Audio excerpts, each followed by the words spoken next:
오늘 계속해서 블레싱 데이 때마다 제가 이제 설교를 하는데요. 한국 교회사 시리즈로 우리나라를 어떻게 하나님께서 복음화 하셨는지를 살펴보는 시간입니다. 여러분들 이제 또 지난주부터 계속해서 저희 교회가 또 코로나 때문에 많이 이렇게 아프신 분들도 계셨는데 몸들 다들 잘 이렇게 지키고 계시죠? 네. 저는 코로나를 이제 걸렸었는데요. 잔기침이 조금 남아 있습니다. 그래서 여러분들이 제가 좀 기침을 하더라도 양해해 주시면 좋겠고요. 제가 걸려 보니까 이게 감기처럼 지나가더라고요. 그래서 처음에는 엄청 두려워하고 걱정을 했었는데 꼭 그렇지 않아도 되겠다. 감기처럼 또 이렇게 지나갈 수 있고 또 이겨낼 수 있고 또 외국 사례 같은 것들도 보면은 크게 확진자들이 많아졌다가 또 갑자기 다 팍 떨어진다고도 하네요. 그러니까 저희 우리나라도 지금 계속 많이 또 확진자들이 많이 나오고 있지만은 또 떨어지는 것도 또 금세 떨어질 것 같고 일상으로도 이제 또 회복이 얼마 남지 않을 것 같습니다. 하나님께서 불쌍히 여겨주셔서 또 저희의 일상들이 속히 좀 되돌아오는 그런 은혜를 주셨으면 합니다. 먼저 우리 지난달에 했었던 한국교회사 사건들을 한번 복습해보고 한번 넘어가 보도록 하겠습니다. PPT를 한번 올려주시죠. 자, 정리를 한번 해보면 한번 넘겨주세요. 네, 여기 존 로스와 우리 오홍렬 장로님을 닮은 우리 서상륜.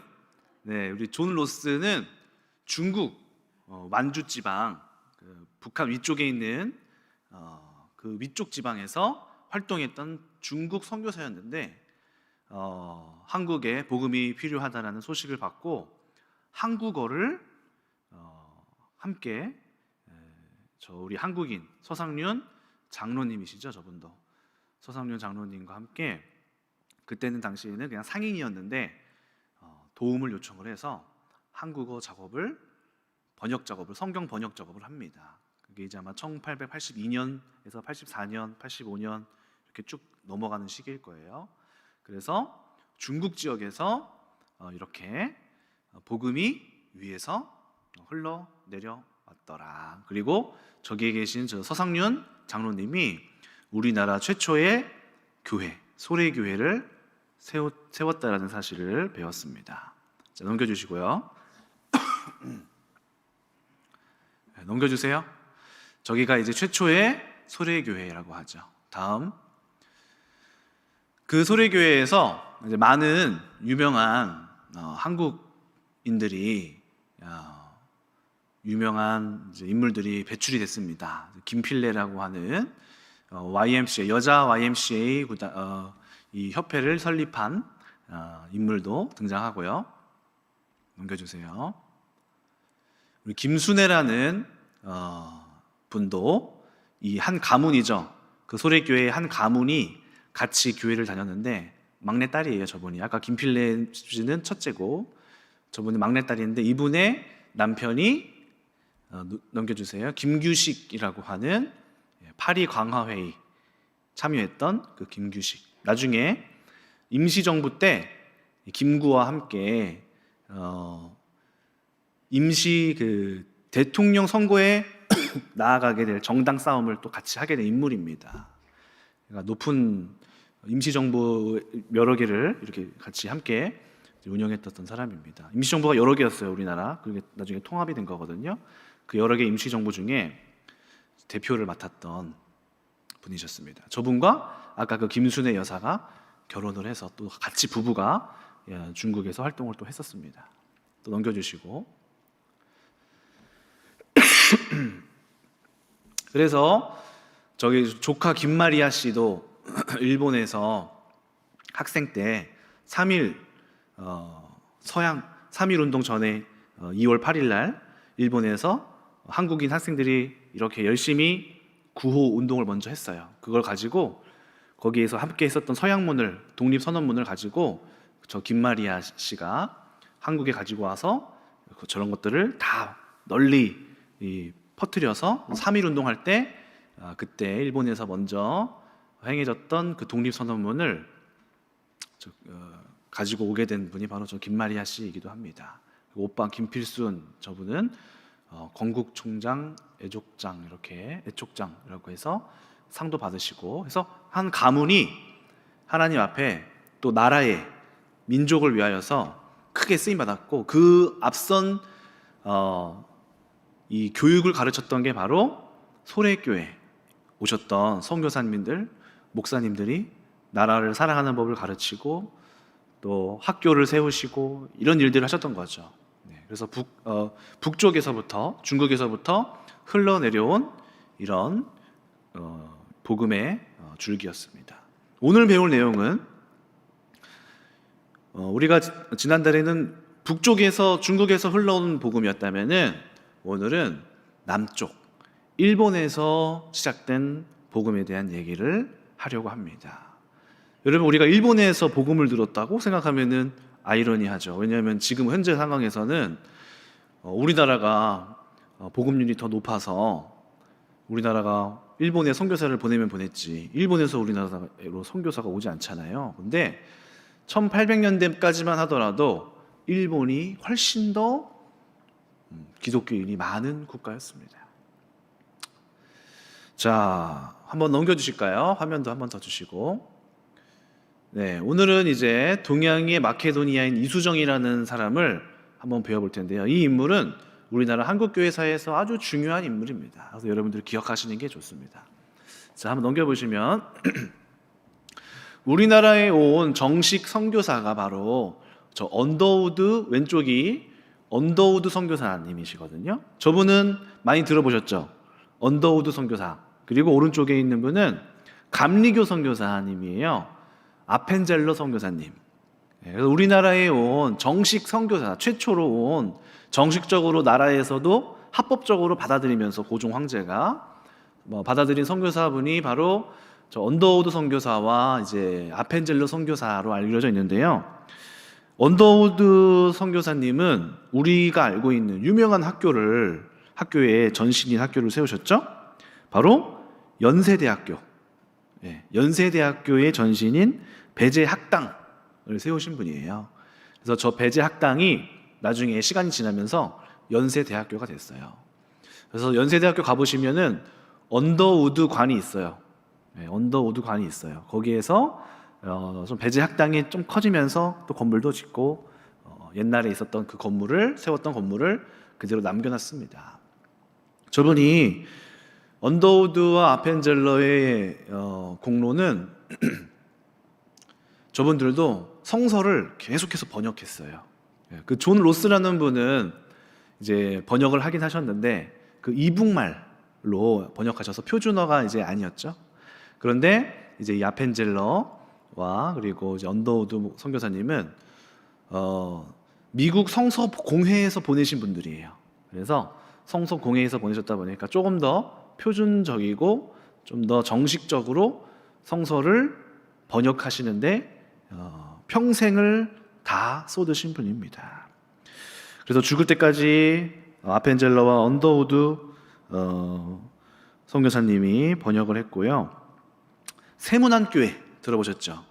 세문안교회의 담임을 언더우드 목사님이 하셨고 정동감리교회는 아펜젤러 선교사님이 맡아서 두 교회를 이렇게 목회를 하셨습니다. 세문안교회 또 정동감리교회는 여러분들이 꼭 기억해서 나중에 제가 또 다뤄보도록 하겠습니다. 이 두 사람은 몇 살 때 왔을까요? 몇 살 때 우리나라에 왔을까요? 이 두 사람은요 각각 우리나라에 온 나이대가 25살, 26살에 오셨어요. 우리 지금 25살, 26살 또래에 계신 분들 계시나요? 이제 은찬 형제, 동익 형제 이런 분들, 이분들이 외국 가서 선교사로 온 거예요. 참 어린 나이 때 온 것 같아요. 결혼도 안 했을 나이에 왔어요. 와서 우리나라에서 결혼했어요. 언더우드 선교사님 같은 경우는. 그러니까 그 젊은 날을, 자신의 평생을 어떻게 보면 하나님께 다 드린 거죠. 그러니까 일평생을 이 조선 땅에 와서 드린다는 거 쉬운 일일까요? 저는 쉽지 않을 것 같아요. 미국이란 나라에서 얼마나 자기가 누리고 있었겠어요? 그런데 그런 것들을 다 내어놓고 하나님께 부름을 받아서 자기 나라보다 더 후진국으로 와서 일평생을 다 쏟아놓고 그렇게 우리나라의 복음을 위하여서 헌신을 하신 분입니다. 이분들이 오셔서 1885년에 우리나라에 왔고요. 2월에 미국에서 출발해서 4월에 인천 제물포항에 도착했대요. 배 타고 2달 동안 오신 거예요. 근데 마침 도착한 날이 부활절이었다고 합니다. 그때 이렇게 고백했대요.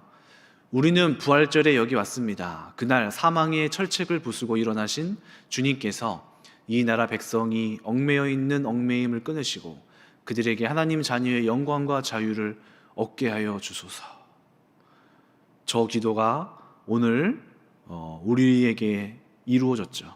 우리가 하나님의 자녀가 됐고 감히 상상할 수도 없었던 그 하나님이라는 존재를 만날 수 있게 됐고 복음을 듣게 됐고, 그래서 오늘 우리가 이 자리에 있게 된 그 출발점, 그 꿈을 품었던 사람들이 바로 저 2사람이었습니다. 이 2사람이 조선이라는 나라를 알았을까요? 이때 당시에는 SNS도 없고요, 인터넷도 없고요. 그냥 알 수가 없어요.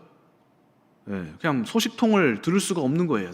오직 문서, 책, 신문 이런 걸로만 전 세계의 상황을 알 수 있었겠죠. 근데 이 사람은 어떻게 이 조선 땅에 오게 되었을까요? 그 출발점이 바로 우리가 앞서 봤던 그 이수정이라는 사람의 강력한 요구였던 것입니다. 자, 한번 오늘 이제 볼 텐데요. 이제 일본으로 넘어가 보도록 하겠습니다. 일본에 있는 저게 바로 도시샤 대학이라는 거예요. 일본에 있는 대학들도 대부분 많은 학교들이 기독교 선교사들이 세웠어요. 그런데 저 도시샤 대학은 참 재밌게도 선교사들이 세운 게 아니라 일본에서 기독교 복음을 받아들여서 기독교 지도자들이 된 일본 현지 지도자들이 저 도시샤 대학을 세웠습니다. 저 도시샤 대학은 기독교 대학이고요. 우리나라의 그 윤동주 시인 있죠. 윤동주 시인이 저기에서 유학을 했어요. 그리고 니시마 조라는, 저기 보면 저기 채플도 있죠. 저기 예배당도 있습니다. 니시마 조라는 기독교인이 세웠어요. 그래서 이미 1880년대에는 이미 기독교를 받아들였고 초창기를 넘어서서 기독교인 지도자들이 일본에 세워진 상태였던 것이죠. 그러니까 얼마나 한 세대가 이렇게 벌써 넘어가면서 복음이 세워진 거예요. 그러니까 우리나라보다 벌써 앞서서 이 기독교 뿌리가 탄탄하게 세워져서 대학까지 이미 만들어 놓은 상태가 된 거죠. 저기 보면 저기 니시마조라고 있고 도시샤 대학교 설립자 이렇게 돼 있죠. 자, 오른쪽에 있는 인물이 쓰다센 또는 츠다센 이렇게 불리우는 인물인데요. 저분은 기독교 지도자이자 농업학자예요. 농학 박사, 농사를 어떻게 하면 좋은 씨를 만들어서 더 개량을 해서 얼마나 많이, 얼마나 건강하게 이렇게 개발을 할 것인가 연구하시는 분들이 계시잖아요. 저분이 바로 농학 박사였어요. 쓰다센이라는 사람이. 근데 저분이 아주 신실한 기독교인이었습니다. 신실한 기독교인이었어요. 자, 1882년인가 3년인가 한번 넘겨주시죠. 81년이네요. 우리나라에서 고종이 외국에서 문물들이 막 발전되고 일본도 막 발전하고 계속해서 외국인들이 막 우리랑 통상 맺자고 막 두들기니까 아니 도대체 그 외국 문물이 뭔데? 하고 신사유람단이라고 하는 단체를 꾸며서 12명이에요. 12명. 12명의 인물을 보냅니다. 보내서 일본으로 보내요. 그래서 가서 과학과 경제와 상업과 농업과 어업과 얼마나 서양 문물이 좋길래 왜 자꾸 받으라고 하는 것이냐, 과연 받아도 되는 것이냐 하고 먼저 받은 나라 일본에 보냈습니다. 고종이. 그래서 저 신사유람단이 갔다가 왔어요. 근데 갔다 온 사람 중에 농업 분야를 담당한 사람이 있었습니다. 그 사람은 저 사람이 아니고 안종수라는 사람이에요. 안종수. 근데 이 안종수라는 사람이 가서 그 츠다센이라는 사람을 만나고 온 거예요. 그래서 이 사람이, 츠다센이 농학만 주는 게 아니라 이 사람은 항상 복음도 같이 줬어요. 그래서 복음을 듣고 온 거예요. 아, 그러냐. 그런데 차마 이 안종수라는 사람은 기독교 복음은 들었지만 자신이 그 복음을 한국에 가져오지는 못했어요. 왜냐? 그때 당시에 예수를 믿는다는 것은 죽음을 의미했거든요. 믿으면 안 되거든요. 우리 예전에 그 성리학자들이 막 살해당하고 핍박받았던 거 기억하시죠? 그런 시기를 한번 거치고 나니까, 알고 있으니까 이미 그 종교에 대해서 탄압이 있었던 시기라는 거죠. 그래서 이 안종수라는 사람이 나는 츠다센 너무 감사한데요, 차마 저는 복음을 가져올 수는 없습니다 하고 돌아왔어요. 그런데 그때 이수정이라는 인물, 이 인물이 이 안종수라는 사람의 친구였어요. 그리고 이 이수정이라는 사람도 젊은 나이에 과거에 급제해서 관직을 얻었던 양반이었습니다. 전남 곡성 출신인데 조선의 역사를 담당하는 승정원에서 일했어요. 그런데 일본에 신사유람단이 갔다 왔대요. 그래서 자기 친구인 안종수한테, 이보시오, 어땠어? 거기 그렇게 농업이 발달했어? 물어봤더니 안종수라는 인물이, 내가 갔다 왔더니 정말 놀랍디다. 가서 신기한 기술도 많고 정말 발전돼서 이것은 받아들일 만한 것 같아요.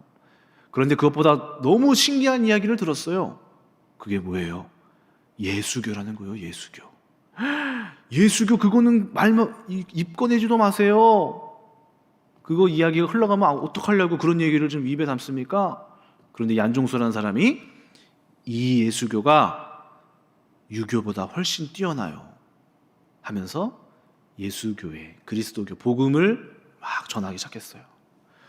그런데 이 이수정이라는 사람이 마음속에 흥미가 생겼어요. 예수교? 유교보다 더 뛰어난 게 있다고? 자신은 평생 이 한학자로서 유교만 공부했는데 이보다 더 큰 진리가 있다는 놀라운 사실에 이분이 고종에게 요청을 했어요. 제가 일본 좀 갔다 오겠습니다. 제가 좀 보고 오겠습니다. 그래서 이 사람이 고종의 허락을 받고 일본으로 특별히 파견을 받게 됩니다. 가면은 누구를 만날까요? 츠다센 만나야죠. 츠다센. 그래서 이 사람이 츠다센을 만납니다. 만나서, 안녕하십니까. 정말 여기 와보니까 농업기술이 정말 발달됐네요. 아니, 일본은 도대체 어떻게 이렇게 발전된 기술을 갖고 이렇게 놀라운 일들을 할 수 있었습니까? 물어봤더니 츠다센이 여러 가지 이야기를 했어요. 그렇죠. 농업기술은 이거고요. 제가 발견한 놀라운 농업은 바로 이런 것들이었습니다. 씨앗도 이렇게 하면 안 돼요. 이런 종자를 가지고 와서 해야 되고요. 외국에서 다뤄온 새로운 식물이 또 있습니다. 이런 것도 한번 키워보세요 하면서 여러 가지 발전된 농학에 대해서 이야기를 해줬습니다. 그러다가 이 츠다센은 가만히 있지 않죠. 또 뭐 했을까요? 복음을 전했어요. 복음을 또. 근데 있잖아요, 우리 이수정 양반, 예수교 아세요? 예수교? 아니, 그 예수교 도대체 뭡니까? 제 친구도 그 얘기를 하던데, 이 예수라는 분이 온 세상을 비추는 빛이십니다. 이 유교는 비할 바가 못 돼요 하면서 예수 그리스도에 대하여서 계속해서 설명을 했어요. 예수가 빛이시고 예수가 구원이시고 은혜라는 것이 뭔지 아십니까? 왜 죽으셨는지 아십니까? 구원이라는 것이 무엇입니까? 하면서 저기 있는 왼쪽에 있는 분이 치다센이고 오른쪽에 있는 사람이 이수정이에요. 이 두 사람이 복음에 대해서 치다센이 설명을 하고 이수정이라는 사람이 그 이야기를 듣는데 날밤이 새도록 그 복음에 대한 이야기를 들었답니다. 그러다가 저기 오른쪽에 제가 동그라미 체크해 놓은 저기 보면 저렇게 족자처럼 벽에 걸려가 있는 게 있죠. 이수정이 저거를 본 거예요. 저게 뭡니까? 봤더니 저 말씀은 마태복음 말씀 5장 말씀 산상수훈 말씀인 거예요. 아니 저 이야기는 뭡니까? 가난한 자는 복이 있나니 그들이 천국을 얻을 것이요 애통하는 자는 복이 있나니 그들이 위로를 받을 것이다. 아니 저게 뭡니까? 말이 됩니까? 마음이 가난한데 어떻게 복이 있어요? 어떻게 천국이 그들의 것이 됩니까? 하면서 또 저 산상수훈을 가지고 막 물어봤어요. 그러니까 이 치다센이 또 그거에 대해서 줄줄이 설명을 하면서 마음을 비우는 것, 그리고 애통이 한다는 것이 무엇인지 설명을 해줬습니다. 그래서 이 둘이 밤새도록 이 복음에 대한 이야기로 하루를 보냈습니다. 그리고 나서 결국에는 이 치다센이 어떻게 하냐면요, 당신에게 안 되겠습니다. 내 말로는 부족합니다. 직접 읽어보시오 하고 한문으로 된 신약 성서를 줍니다. 이수정은 그 책을 받아들고 돌아가서 밤이 새도록 매일같이 그 책을 탐독하면서 끊임없이 배워가면서 예수 그리스도의 복음이란 것이 무엇인지, 구원이 무엇인지, 은혜가 무엇인지를 배우게 됩니다. 자, 그래서 한번 넘겨주시면은, 그래서 이수정이 결국에는 긴 시간이 지나지 않는 때에 예수 그리스도를 받아들이게 됩니다. 그리고 저렇게 고백문을 남겨요. 저기는 니시마조의 생가인데, 니시마조 생가를 가면 이수정이라는 사람이 자필로 자기의 고백을 쓴 그 고백문을 저렇게 이렇게 표시를 해줬어요. 한번 넘겨주시죠. 이수정 이렇게 이름이 써 있고요. 이렇게 고백되어 있다고 합니다. 자, 글씨가 안 보이네요. 네. 여러분들은 보이시죠? 네.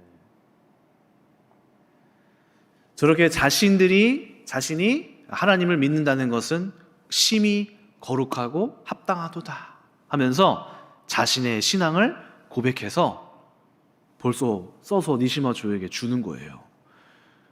여러분, 이것은 굉장히 놀라운 일입니다. 왜냐하면 이 안종수라는 사람은 어땠어요? 복음을 들었지만 두려워서 그 복음을 가져오지는 못했단 말이죠. 그런데 이 이수정이라는 사람은 하나님께서 뜨겁게 이 사람에게 마음 가운데에 그 두려움도 잊을 만큼, 죽음도 잊을 만큼의 감동을 주셔서 말씀을 받아들이고 믿고 하나님 앞에 고백하기까지 이르는 놀라운 성령의 역사하심에 이 사람이 있었던 것입니다. 그래서 이 사람은 결국에는 이수정이라는 사람이 어떻게 됐을까요? 예수님 믿기로 했으니까 세례까지 받아야죠. 세례. 네, 사진이 좀 작네요. 그런데 한번 넘겨주세요. 네, 이렇게 좀 커졌죠. 결국에는 일본에 있는 교회에 초청을 받아서 여기 헨리 루미스 또 이스가와 야스가와 목사님과 함께 결국에는 세례를 받고 그 자리에서 사진을 찍습니다. 그게 바로 저 사진이에요. 결국에는 이 이수정이 세례를 받고 교인이 되는 것입니다. 이 이수정에 대하여서 많은 사람들이 놀랐는데요. 아니, 아무도 믿지 않는 저 조선 땅에 누구보다 뜨겁게 하나님을 믿고 적극적으로 하나님 앞에 감동이 돼서 쓰임을 받겠다고 막 자처하는 사람이 등장을 한 거죠. 그래서 이 사람들이 이렇게 기록합니다. 한번 넘겨주시죠. 한국 사절단, 글씨가 제가 잘 안 보이네요. 이렇게 이수정이라는 사람이 최근에 복음을 받았습니다. 그 이름은 이수정. 리주테가 일본어로 리주테라고 하고 이수정이라고 하거든요. 리주테입니다. 넘겨주세요. 그는 성경을 공부해서 이제 신자가 되었는데 그를 통해서 은자의 나라에 복음이 들어가는 것을 기대합니다. 선교 보고를 썼어요, 이 사람이. 아까 세례 주었던 목사님이 조선의 그 나라에 최초의 이 사람이 세례를 받았습니다. 놀라운 일이 벌어지고 있습니다. 너무나 기쁩니다. 이렇게 썼습니다. 한번 넘겨주시죠. 얼마나 이 사람이 열정적이었냐면요, 일본 기독교 대회가 열렸어요. 일본 기독교 대회가 1883년에 열렸는데요, 이 사람은 믿음을 갖고 나서 끊임없이 복음을 탐구했어요. 그리고 자신의 신앙 동료였던 츠다센과 또 츠다센이 소개시켜주는 많은 사람들을 통해서 복음에 대한 이야기를 끊임없이 듣고 그 믿음이 계속해서 커지고 견고해지고 단단해지고 하나님을 계속해서 믿기 시작했어요. 믿음이 점점 커지기 시작했어요. 그리고 1883년 일본 기독교 대회가 열렸는데 그 자리에 저 이수정이라는 사람이 초청을 받았어요. 그래서 맨 앞자리, 그렇죠? 저 앞자리에 아무나 안 모시잖아요. 그리고 저 츠다세는 저 일본 모임 중에서도 높은 사람이거든요. 그런데 저렇게 맨 앞자리에 우리나라 한국 두루마리를 딱 입고 머리에 감투도 탁 쓰고 당당하게 한국인 그리스도인으로서 일본 기독교 대회에 참여하게 된 것입니다. 자, 저기에는 유명한 인물들이 있어요. 하나 넘겨주시죠. 츠다센, 그리고 이수정, 저기 보면은 아까 니시마조 저기 있었죠. 그 다음에 누가 있냐면요, 우찌무라 간조. 우찌무라 간조는 일본에서 유명한 기독교인이죠. 또 우리나라에 굉장한 영향력을 많이 주었던 무교회주의자이기는 해요. 사상이 조금 그렇긴 한데 약간 오류가 좀 있기는 했었어요. 그런데 이 우찌무라 간조라는 사람은 굉장한 기독교인입니다. 근데 이 사람과 함께 이 일본 기독교 대회에서 한 자리에 모임을 가졌던 것이죠. 이 기독교 대회에서 저 이수정이 특별하잖아요. 그래서 뭘 시켰냐면은 대표 기도를 시켰어요. 이렇게 다 같이 모인 자리에서 우리 이수정 씨가 우리를 위하여서 기도를 해줬으면 좋겠다고. 그래서 이수정 씨가 앞에 나와서 기도를 합니다. 그런데 일본말로 하지 않고 한국말로 기도했어요. 그런데 그 기도가 얼마나 뜨거웠는지 우찌무라 간조는 이렇게 회고합니다. 그는 자기 나라의 말로 기도했는데 우리는 뭐라고 써있어요? 마지막에 아멘 소리밖에 알아듣지 못했습니다. 그러나 그 기도는 무한한 힘을 가진 기도였습니다. 그가 이곳에 출석했다는 것과 사실과 우리가 그의 말을 알아듣지 못한다는 사실이 이 장소와 광경을 한층 오순절의 기적처럼 느껴지게 했습니다. 그 기도가 얼마나 뜨거웠는지 무슨 말인지는 모르겠으나 그 사람이 말하고 기도하는 그 기도의 힘 속에서 하나님께서 함께 계시고 오순절의 그 역사심이 어떤 것인지를 느낄 정도로 이 이수정이라는 사람이 믿음이 시작된 지가 얼마 안 됐지만 그 믿음의 하나님을 향한 열정과 그 감동함이 너무나 강렬했다는 것이죠. 그래서 한국어로 기도했음에도 아멘 소리밖에 들지 못했지만 듣는 사람들로 하여금 그 기도에 감동하게 되는 그런 강력한 기도를 했었다라고 우찌무라 간조가 회고하게 됩니다. 넘겨주시죠. 그러던 중에 이 이수정이 그렇게 기도하고 또 이 사람은 일본 대학에서 한국어를 또 가르치고 또 여러 가지 사역들을 하는데요. 그러던 중에 이수정이 말씀을 읽다가 꿈을 꿨어요. 꿈을 꿨는데 저 외국인, 키 큰 외국인과 키 작은 외국인이 와서 책 보따리를 들고 있는 거예요. 그러면서 이 책이 무엇입니까? 라고 묻자 이 두 사람이 이렇게 얘기했대요. 이 책은 당신 나라를 위한 가장 중요한 책입니다 하고 꿈에서 깼다고 합니다. 자, 한번 넘겨주시죠. 이수정은 어느 날 꿈을 꿨습니다. 키가 큰 사람과 작은 사람이 책으로 가득 찬 한 보따리를 가지고 있는 것을 보고 이수정은 그 책이 무엇이냐고 물었습니다. 그들이 말하기를 이 책은 당신 나라를 위해 그 어느 것보다 가장 중요한 책입니다 라고 꿈을 꿨어요. 그런데 이 이수정이 이 꿈을 그냥 간단히 여기지 않았어요. 마음속에 어떠한 사역의 출발점, 내가 뭔가를 해야 되는 것이 아닌가? 하나님께서 나에게 뭔가를 말씀하고 계시는구나 라는 감동을 받게 됩니다. 그리고 생각하게 됩니다. 이 책이 무엇이지? 이 책이 어떤 책이지? 이 책이 우리나라를 위하여 어떤 큰 일을 하게 될까? 근데 가만히 생각해 보니까 이 책은 성경책이구나, 성경이구나 하면서 나만 이 책을 읽고 깨달을 수 없구나, 이 책을 번역해서 우리 땅에 전달해야겠다 하면서 미국 성서교회 공회 총무였던, 자신에게 세례를 주었던 헨리 루미스라는 사람에게 요청을 합니다. 제가 한글 번역을 하겠습니다. 그래서 이 헨리 루미스는 마침 우리가 돈도 준비하고 있고 이 사역을 준비하고 있었는데 당신이 와서 하겠다니 너무 다행이라고 하면서 이 이수정이라는 사람을 받아들여서 같이 공동으로 번역 작업을 시작합니다. 그래서 이수정이 열심히 혼자서 번역을 하게 돼요. 그래서 나온 것이 바로 책입니다. 마가복음 언해, 신약전서 마가복음 언해.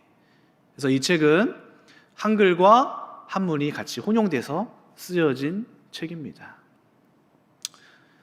자, 이 책을 들고 바로 언더우드와 아펜젤러가 한국 땅으로 가지고 들어가게 됩니다. 자, 그래서 이 이후로 이제 언더우드를 만나게 되고요. 한번 넘겨주시죠. 도움을 받게 되는데요. 그 전에요. 네, 그 전에 다 넘기지 마시고 이 요청을 어떻게 했을까요? 이 사람이 헨리 루미스라는 사람에게 요청해요. 뭐라고 요청하냐면요, 우리가 이제 마가복음을 번역을 했으니까 도움을 요청하겠습니다. 그래서 미국에 있는 잡지에다가 글을 올립니다. 헨리 루미스를 통하여서. 그래서 거기에다가 저렇게 씁니다. 한번 넘겨주세요. 안 보이네요. 한번 글자를 키워주시겠어요? 네, 글자를 한번 키워주세요.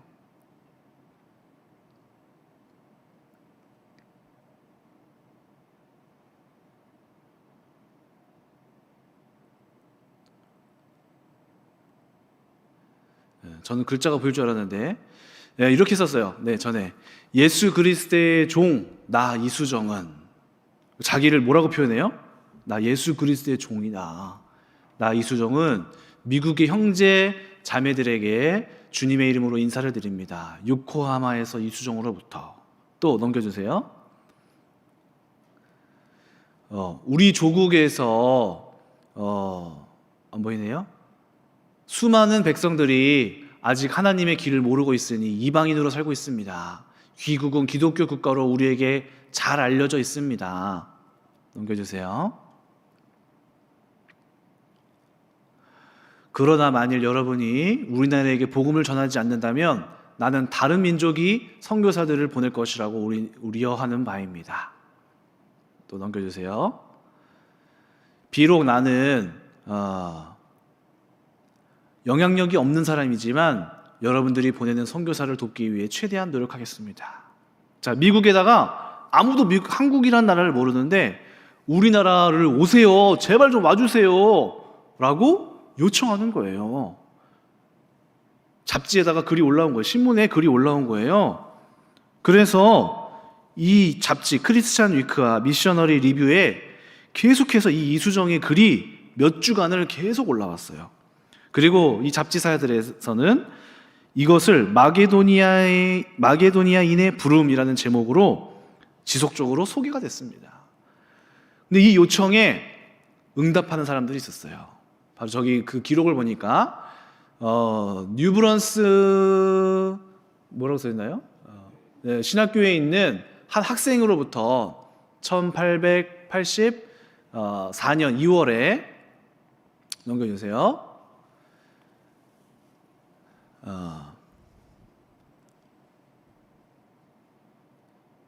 해외 선교에 관심을 가지면서 어떤 나라로 갈지 결정하지 못하고 있는데 일본에 있는 한 회심한 조선인 귀족으로부터 선교사를 보내달라는 호소 편지를 받고 내 마음은 떨리고 흥분되었습니다. 이게 누굴까요? 이 사람이 바로 언더우드가 기록을 한 거예요. 또 한번 넘겨주세요. 언더우드의 지원 신청서입니다. 이게 보니까 이렇게 써 있대요. 넘겨주세요. 네. 이수정의 편지를 읽기 전에는 어느 선교지로 갈지 결정하지 못하게 됐었습니다. 그러다가 이수정의 편지를 읽고 나의 마음은 떨리기 시작했고 상당히 흥분됐습니다. 하나님께서 나를 조선에 보내시려고 내게 말씀하는 것이 아닌가 하는 생각이 들었습니다. 자, 여러분, 우리는 단순히 편지를 썼다고 생각하지만은 지금 저것이 하나님께서 일하시는 방식이에요.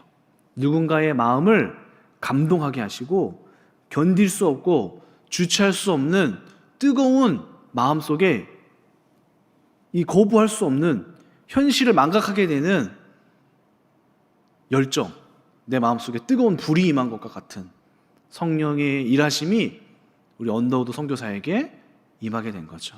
그래서 이 사람이 확신하게 되는 거예요. 오늘 본문 말씀도 그렇죠. 바울이 내가 저 마게도니아인의 그 부름, 꿈이었지만은 그 부르심에 대하여 하나님께서 우리를 마게도니아로 가게 하셨음을 내가 인정한다, 확신한다. 하나님의 음성이 뭐 다른 게 아니죠. 우리의 마음 가운데 주시는 강력한 감동과 일하심이 있었던 것입니다.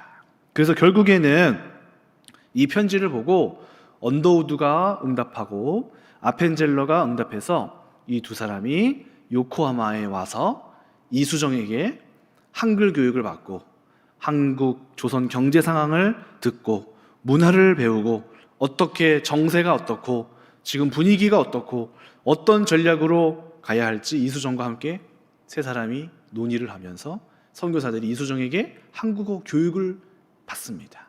그리고 이 사람들이 결국에는 이수정이 번역한 그 마가복음서를 가지고 번역본을 가지고 조선 땅으로 들어가서 그들의 사역이 시작되는 것이죠. 자, 일본에서부터 시작된 것이죠. 이런 것들이. 저는 이제 이 이수정의 이야기를 보면서 몇 가지를 생각하게 됩니다. 자, 첫 번째는요. 하나님은 어떻게 일하실까? 하나님은 우리에게 꿈을 주십니다. 꿈. 요셉에게도 하나님은 꿈을 주시면서 일하셨습니다. 형제들이 그를 보고 뭐라고 했죠? 저기 봐라, 꿈꾸는 자가 오는도다 했죠. 꿈꾸는 자. 여러분, 말씀을 자세히 보시면은 하나님은 우리에게 미래에 대하여서 상상하고 소망하고 그려볼 수 있는 능력을 우리에게 주셨어요. 여러분, 동물들이 상상할 수 있을까요? 동물들은 상상하지 못합니다. 하나님이 인간에게 주신 능력 중에 한 가지가 바로 상상하는 거예요. 생각해 보는 거예요. 그려보는 거예요. 꿈을 꾸는 거예요. 하나님이 왜 이런 기능을 인간에게 주셨을까요? 그리고 하나님의 일하심은 이 꿈꾸고 그려보고 상상하는 것으로부터 시작하십니다. 여러분, 계시록 말씀도 보세요.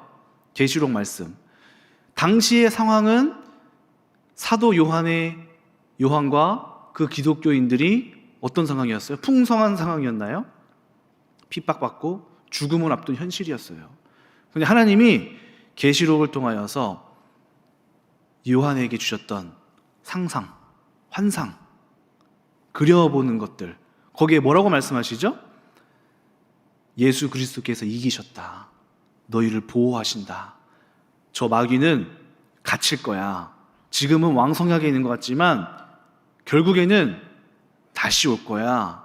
걱정하지 마. 이 계시록은요, 안심시키는 서신이에요. 요한에게 걱정하지 마. 지금 상황은 핍박받고 있고 네로가 불질르면서 기독교인들이 했다고 거짓말하고 요한은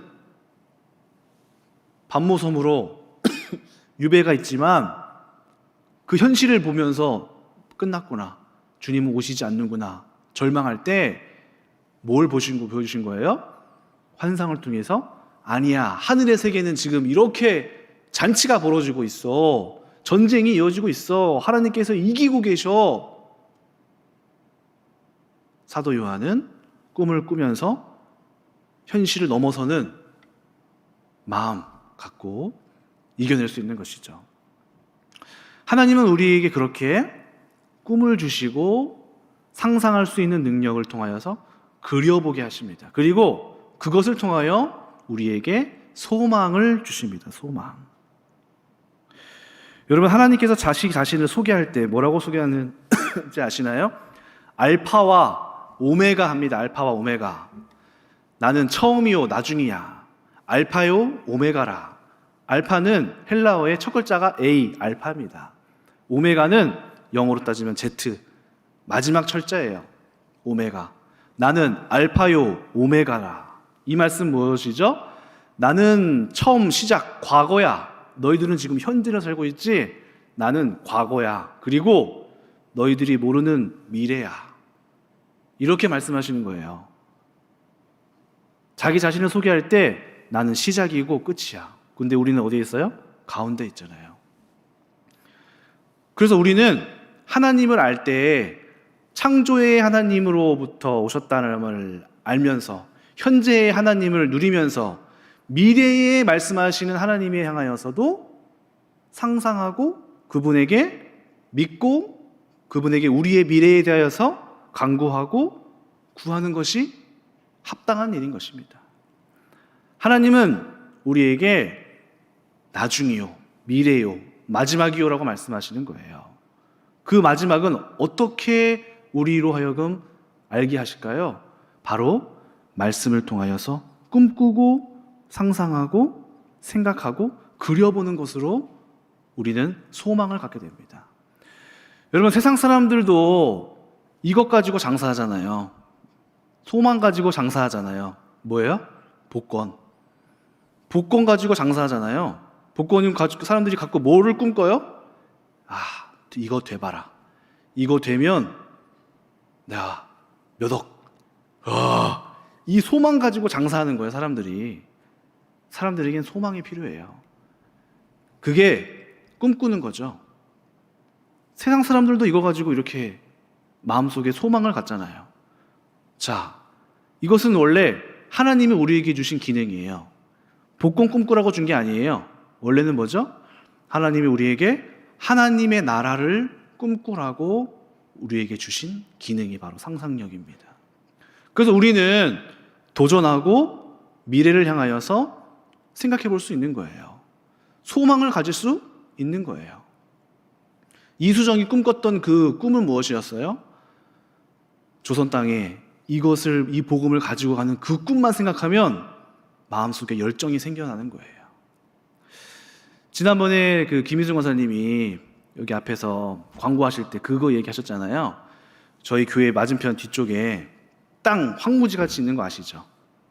거기 우리 교회랑 비슷한 평지 같은데 저 땅을 우리 교회가 샀으면 좋겠다. 왠지 마음속에 될 것 같다. 현실적으로 가능할까요? 지금 그게? 불가능해요. 지금 우리 교회 빚 갚는데도 지금 허덕이는데 그 말이 되는 소리입니까? 근데 꿈을 꾸는 데에는 괜찮습니다. 꿈꾸는 거는 상관이 없어요. 꿈은 꾸라고 있는 거예요. 그려보는 거예요. 하나님이 우리에게 소망을 주시고 도전하게 하시는 거예요. 그래서 만약에 우리가 그 꿈을 품었어요. 내 마음속에 그것이 품게 됐어요.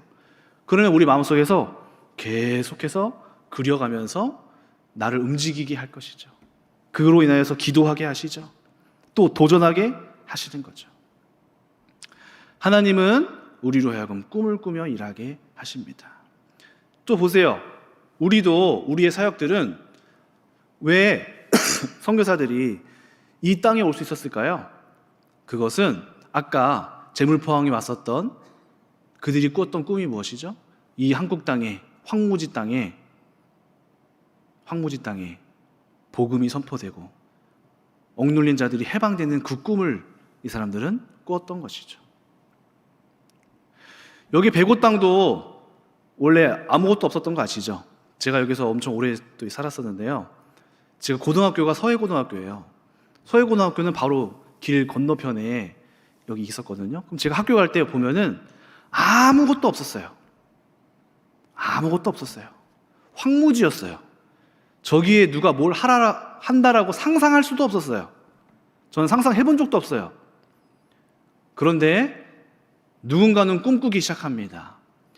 또 우리 교회도 지금 여기에 오겠다라고 담임 목사님이 막 얘기하셨어요. 우리 담임 목사님은 꿈꾸는 분이세요. 그래서 목사님께서 막 가겠다고 하시니까 아유, 또 이렇게 무리한 도전을 또 자꾸 하실까. 저 황무지에서 뭐가 나겠다고. 그냥 여기 있는 곳에서 잘 하시지. 솔직히 그런 마음이었어요, 제가. 그런데 꿈꾸는 자들에게는 보이는 거예요. 그곳은 황무지가 아니라 저기는 황금 땅이다. 여기는 반드시 여기는 풍성한 물가가 될 것이야. 여기는 블루오션이야. 여기는 우리 현실의 눈으로는 황무지인데 꿈꾸는 자들의 눈에는 여기가 완전한 너무 축복의 땅인 거예요. 꿈꾸는 자들만 볼 수 있는 거예요. 그것이. 하나님은 우리에게 꿈을 꾸라고 하십니다. 자, 우리도 꿈을 꿀 수 있어요. 이 백오 땅에 하나님께서 우리를 통하여 하실 일들을 꿈꿔야 됩니다. 우리 청년들, 저도 꿈꿨어요. 야, 서울대 정복하자. 제가 이런 꿈을 꿨어요. 어느 날 마음속에 야, 좀 있으면 서울대 오는데 저기 있는 학생들 오면 만약에 우리 교회 왔어요. 그럼 서울대 학생들 콧대가 높지 않겠어요? 그럼 우리가 준비가 안 되면 그 아이들을 어떻게 사로잡겠어요? 우린 저 아이들보다 뭔가 안 되잖아요. 딸리잖아요, 머리가. 야, 근데 머리는 딸려도 영성으로 잡으면 된다. 그래서 제가 몇몇 아이들한테는 얘들아, 너네 5년 뒤에 정말 잘 준비해야 된다. 영적으로 우리가 준비하자. 제가 막 이야기했어요. 꿈을 저도 꾸는 거예요. 자, 5년 뒤에 저 서울대 학생들이 우리 교회에 와서 청년들로 이렇게 있어요. 여기에서 청년들이 바글바글하게 모여요. 얼마나 좋겠어요, 그렇죠? 꿈을 꾸는 거예요. 하나님의 꿈을 꾸는 거예요. 여러분들 잘 될 꿈만 꾸지 마시고 하나님의 비전을 품어보세요. 하나님께서 그 꿈을 이루실 날을 주시는 것이죠. 자, 두 번째는 이 믿음이라는 것은 끊임없이 전하고 도전하는 것입니다. 믿음.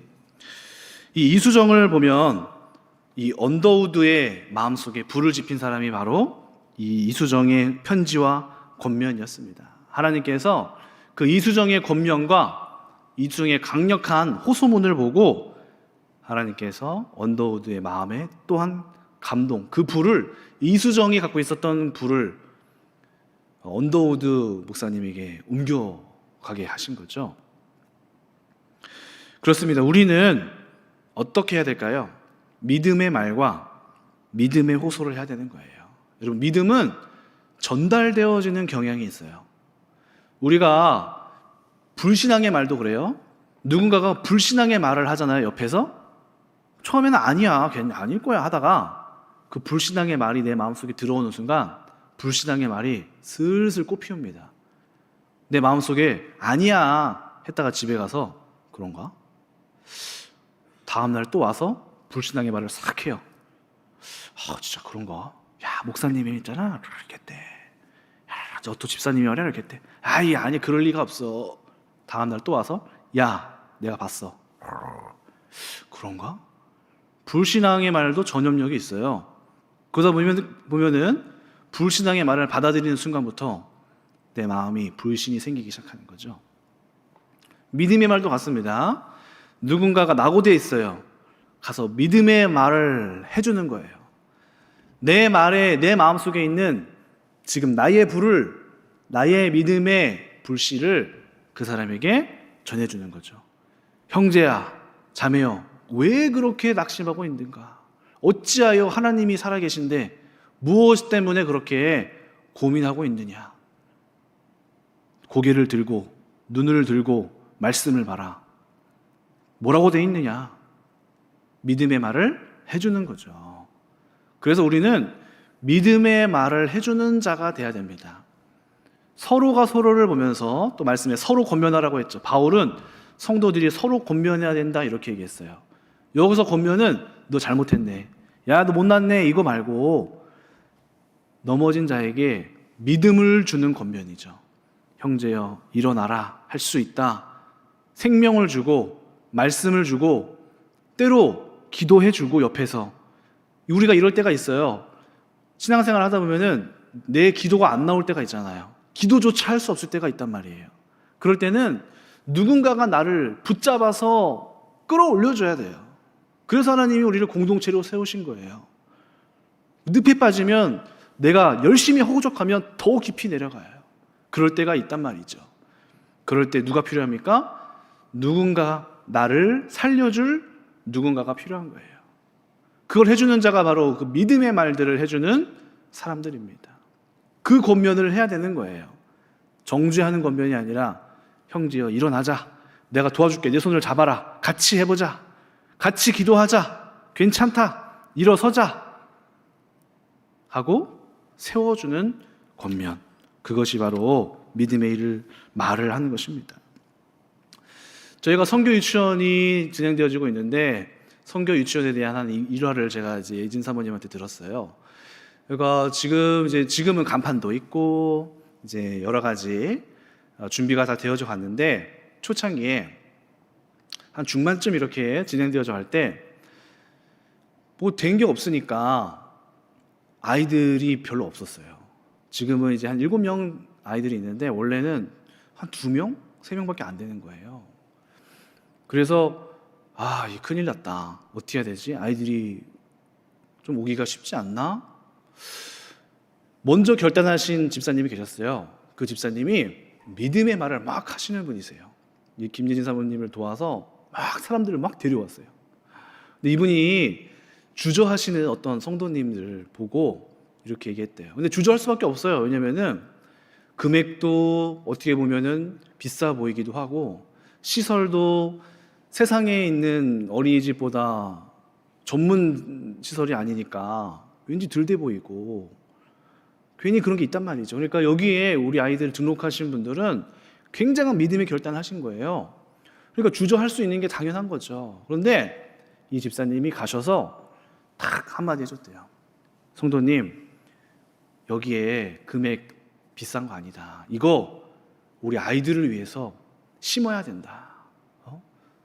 원비도 심고 믿음으로 심고 이 아이들이 이 안에서 세상에서 그냥 어린이집 그냥 다닐 수 있지만은 우리가 우리 교회 안에서 아이에게 하나님 어렸을 때부터 하나님을 알게 하고 믿음으로 교육하는 것이 얼마나 중요한데 한번 믿음으로 심어보자 하고 믿음의 권면을 계속했다는 거예요. 그러다 보니까 결국에는 이 성도님들도 흔들렸던 마음을 다잡고 이 선교원에 이제 들어오려고 준비 중에 있다고 하는 이야기를 들었습니다. 제가 그 이야기를 듣는데 그렇지, 믿음은 심는 거야. 믿음은 지금 눈에 보이지 않아도 지금 될 것을 믿고 하나님께서 하실 것을 믿고 심는 거야. 한번 두고 보자. 이 선교 유치원에 있는 아이들이 어떻게 되나 한번 보자. 하나님께서 만져주시고 돌보시고 이 아이들을 다뤄주시고 이끌어주셔서 어떤 아이들이 나오는지 한번 보자. 이 아이들이 청소년기를 지나고 청년이 되어지고 세상에 나아갈 때쯤에 그때 어린이집 다녔을 때부터 생겼던 그 출발점이 얼마나 중요했는지 어디 한번 보자. 그렇지, 믿음의 씨앗을 한번 심어보자 하는 믿음의 고백을 보면서 저도 많이 도전받게 됐어요. 그렇게 얘기하니까 우리 김예진 사모가 자기보다 저 집사님이 믿음이 더 좋으시대요. 그분의 열심히 믿음의 선포를 보고 본인도 믿음이 막 생기더래요. 역시 믿음의 한 사람이 있으면 그 한 사람의 전파하는 믿음의 말들이 우리를 깨우고 우리의 낭망하여진 마음을 돌이키게 하는 능력이 있습니다. 자, 오늘 말씀을 정리하도록 하겠습니다. 오늘 우리는 꿈꿔야 하고요. 이수정이 경험했던 그 꿈, 오늘 저와 여러분들이 꿈꾸는 자가 되시기를 바랍니다. 꿈꾸는 것은 하나님이 우리에게 주신 능력이에요. 오늘 현실을 보면 낭망하지만 하나님께서 주시는 그 꿈을 보면 소망이 생기는 거예요. 믿음의 역사는 바로 그 꿈을 붙잡고 하나님이 주신 말씀에 근거하여서 그 꿈을 품을 때 우리 안에서 현실을 뛰어넘는 놀라운 능력이 우리 가운데서 시작되는 것입니다. 그리고 믿음의 말을 하세요. 주변에 보세요. 믿음이 사라져서 낭망하고 있는 자들을 향하여서 믿음의 말을 하세요. 여러분들이 갖고 있는 그 믿음의 능력이 저 옆 사람을 살리고 그 늪에서 빠져나오게 하고 구원하게 될 귀한 불씨가 될 것입니다. 기도하겠습니다. 하나님 아버지, 오늘 또 귀한 이수정이라는 인물을 사용하셔서 그가 꿈꾸었던 조선의 복음화, 그리고 그 꿈이 그 멀리 미국으로 날아가서 또 한 사람을 깨워서 또 믿음을 가지고 조선이 변화될 것을 꿈꾸었던 그 미국인 선교사들의 바람으로 오늘날 우리가 이렇게 서 있음을 보게 됩니다. 오늘 꿈을 통하여 일하시는 주님, 오늘 큰나무교회 성도님들이 꿈꾸는 자들이 되게 하시고 하나님께서 주신 비전을 강력히 붙잡고 비전에 사로잡힌 자 되어서, 꿈에 사로잡힌 자 되어서 오늘 그 꿈을, 하나님께서 주신 그 꿈을 만들어내가고 이루어가고 성취해 나가는 그러한 강력한 비전가들이 될 수 있도록 축복하여 주시옵소서. 감사드리며 우리를 통하여서 놀라운 일들을 행하실 예수 그리스도의 이름으로 간절히 기도드리옵나이다. 아멘.